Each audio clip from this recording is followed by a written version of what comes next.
Hello guys! Hello! Kumusta kayong lahat? How are you doing today? Marami kaming harvest na mani. Ayan guys, meron kaming mani or peanut. We have here raw peanut and we have also here cooked peanut. I cook this guys. Kasi pag ayaw ng mga bata ng hilaw, merong luto.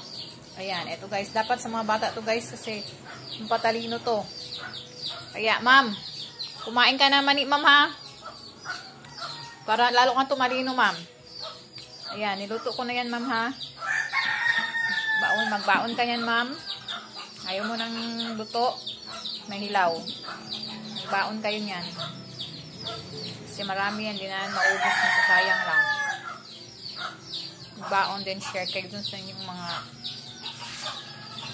sa co-teachers and co-student teachers. And guys, ang dami, no?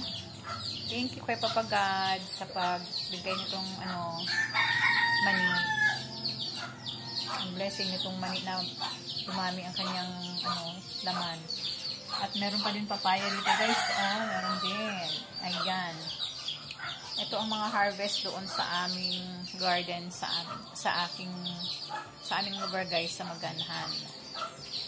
Yan, yung harvest namin yan. Ayan, hindi na magugutom. Meron ng mamunch-munch na snack. Pang snack kaysa dun sa mga unhealthy na snacks. Ito ang masarap na snack.